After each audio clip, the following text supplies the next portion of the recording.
Hey everybody, I'm Evan, and today I'm going to show you a game you've probably never heard of. Ooh, I need this today.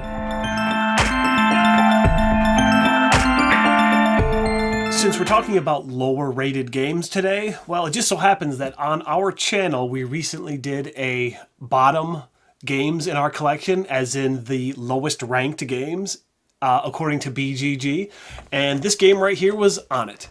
This is called Garden Eel Go. This, as of this recording, is ranked 22,425. Does it deserve to be rated that low? Honestly, I don't think it does. So let's go down to the table, and I'll show you how it works. This is what a game of Garden Eel Go might look like set up on the table. There are various rows of garden eels with a bunny hunter, a otter hunter, and a kappa hunter, denoting which row is which. And then every player gets a set of those exact 3 hunter cards.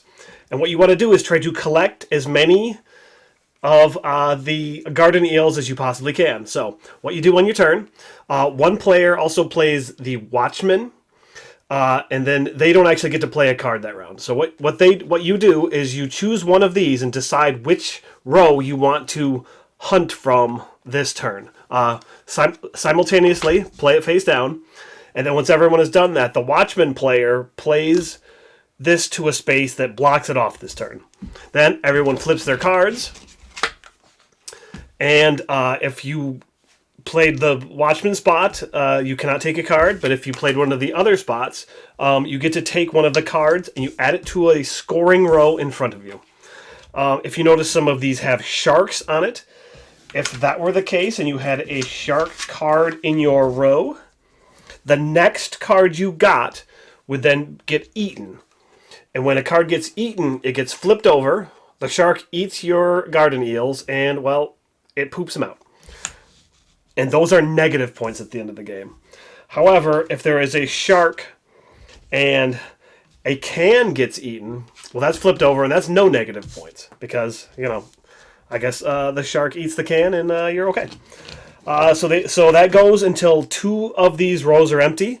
And that's basically it. You add up all your scores at the end, and the person with the most points, minus their negative poo points, is the winner.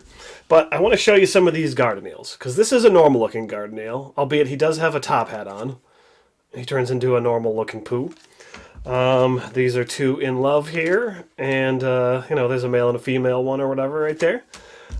These garden eels are cats, so they turn into cat type poo. These are the old ones. They turn into old poo. These are garden eel ghosts, I guess. They turn into ghost poo.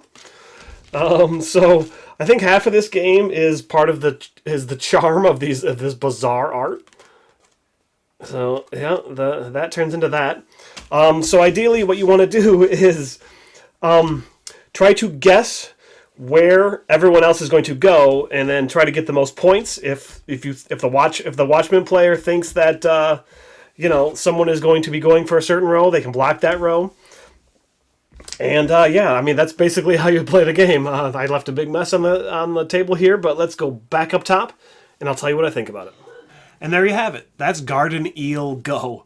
The only game I can think about where you are an otter, a bunny, or a kappa, and you're, I suppose, illegally poaching the weirdest garden eels you've ever seen in your life. I don't know. I think this game is a lot of fun. Every time we play it, it's silly, and we have a good time with it. I don't know why it's ranked so low. I don't know why people just don't seem to like this game. But I don't know. I would recommend it. However, finding it might be a problem. It is a game from 2016, I believe. So it is really out of print. I think there was a second edition, but I don't know where to find that second edition. I just saw some pictures of it online. There are some Board Game Geek users with it for trade. So I've had success in the past contacting them and asking if they want to sell it. I've managed to track down some games that I was looking for that way. But yeah, I don't know. It's a really fun game, and I highly recommend it. If you can track down a copy. All right. Well, I guess that wraps it up for this week. Hope you had a great tea time, and we'll see you next month. Bye, everybody.